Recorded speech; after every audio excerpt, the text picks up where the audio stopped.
Okay, so it's after 7 at night. I've been forging all day. It's been 75 degrees. And I will typically lose an inch or an inch and a half in height working all day long. As you can see, this anvil, it's not wrist, but it's above a good inch or inch and a half above my knuckles. I would say, for when I was shoeing a lot of horses, I was a professional farrier for 23 years and bent a lot of horseshoes. This is about where I liked my anvil, quite a bit higher. Okay.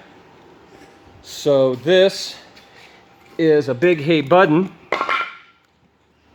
that I have.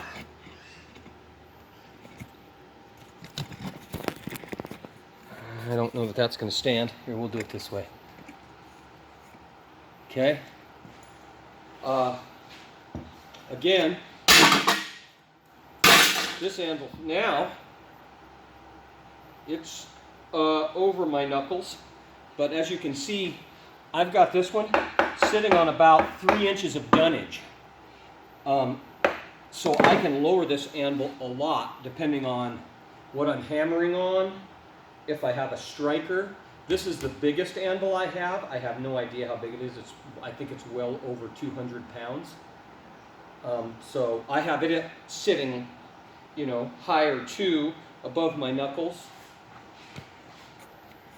This is my everyday anvil. This is the one I have been using for the last 30 years. I bought this. This was actually my grandfather's anvil that I bought at his auction when when the ranch sold out. As you can see, it's setting on a piece of dunnage. This works really good for me. It keeps me from having fatigue in my legs because I step up and down a lot. And so it keeps me from getting hurting and my back hurting so bad. After 23 years of shoeing horses, I do have some. Now you can see that this anvil is probably, for most people, would be considered low. But I have had very little trouble with back pain from forging on this particular anvil. Maybe it's because I do a lot of stepping up and stepping down. I find that I used to have a lot more trouble with fatigue in my arms. And so, of course, what I do with all my hammers is I profile them. And I found that that not only helps with the tendonitis in my arm, but it also helps with the back pain. But as you can see, a lot of the tongs that I use, they have a bend. And these are all tongs that I've made.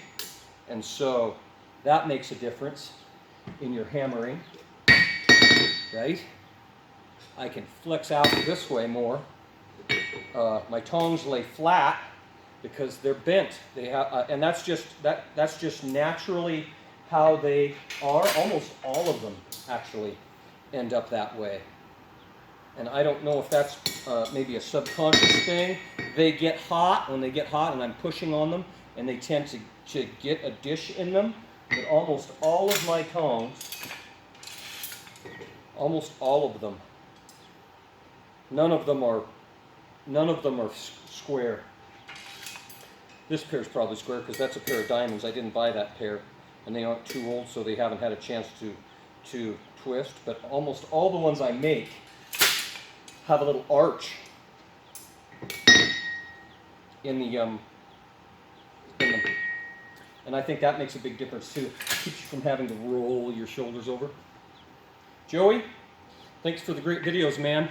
I wish I had the ability to do that.